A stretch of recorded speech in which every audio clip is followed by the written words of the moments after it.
Hi, everyone. I'm here to answer another question that came up recently. And it had to do with, you're having a discussion of the shapes that emerge within shapes. We know that the sort of most efficient space shape is the tetrahedron. And so there's one right there.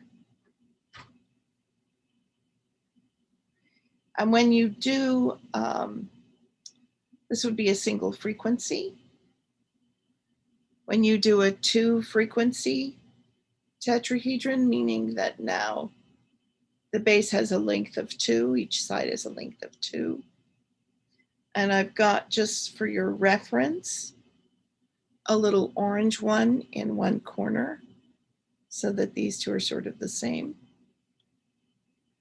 And when you make a 2-frequency tetrahedron,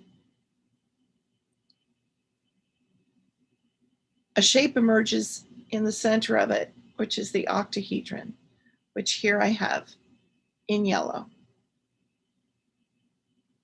Okay.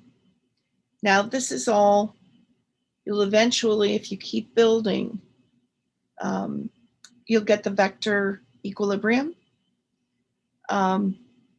And this will be all very tightly packed, completely rigid, with no movement and no extra space. And that will happen when you're building these. The degrees will be generally 60 degrees, but inside of here, when you get to that octahedron, there are actually some squares in there because an octahedron is 3 interpenetrating squares. But we'll talk about that another day. Okay. So the question came up, aren't there spirals in here? Now, maybe you see spirals and whatever you see is what you see, that's fine. But structurally, there are not spirals when you're building these shapes that I just showed you. However, if you take one tetrahedron and then you add other tetrahedrons to it, you can do it in such a way that you get the tetrahelix. This is very, very hard to understand, even seeing it visually with moving pictures. Building it gets the information right into your fingertips and is the best way to understand it. Okay.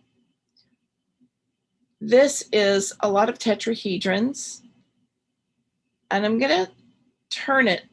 I've colored it so you could see the helices. Okay, there's a green one. There's a purple one. There's an orange one. Those are going in one direction. And then in the other direction, so sorry, green, yellow, and blue are going in one direction and are parallel to each other. Hoping you can see that. Going in the other direction and parallel to each other, you've got a dark and a light purple. Okay. And then squiggling around in what ends up looking like the center of the whole thing. Although none of these is any more outside than anything else. No piece is more outside than another. I've got it falling apart here. Is this orange helix. Okay. It keeps breaking. And the orange helix squiggles down the inside of the whole thing. Now I've got the colors wrong. The orange helix squiggles, oh, I see what I've got wrong. What's interesting, the reason I'm keeping this on, even though I'm making mistakes, is I want you to see this isn't about being perfect, and that actually, when we make these little errors, we learn. So there it is.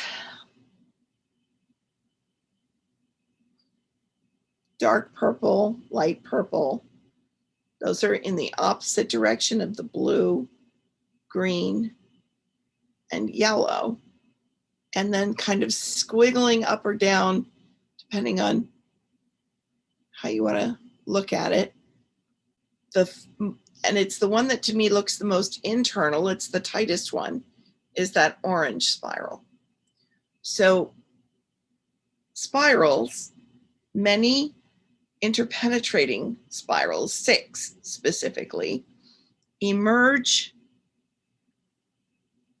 naturally as a consequence of these tetrahedrons self-assembling or assembling. I assembled it. And so this is a natural structure, but another tetrahelix isn't going to sit here with no space.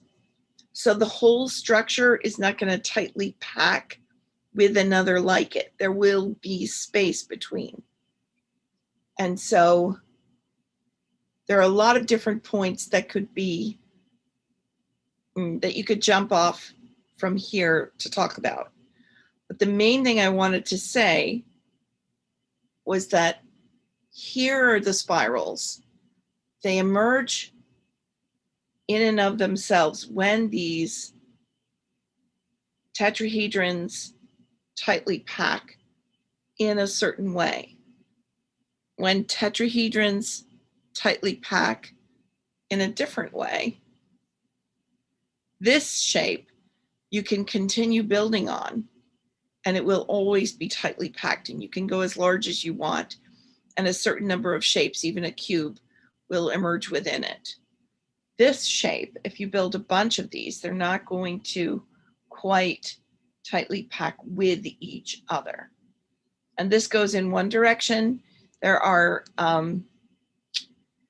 these are chirally oriented, so they have a handedness. And so you will be able to build a left or a right-handed one. But again, build it yourself. That's how you get the information into your awareness through your own body, through your own fingertips. Don't think that this is a step that you can skip. If you do, you're just going to end up time and again. I've seen it with certain understanding gaps. And so whenever I have a question, I go back to the very most basic point that I can find in the question. And I may be building triangles and tetrahelices or whatever all over again. Every time I build, I learn. Take care.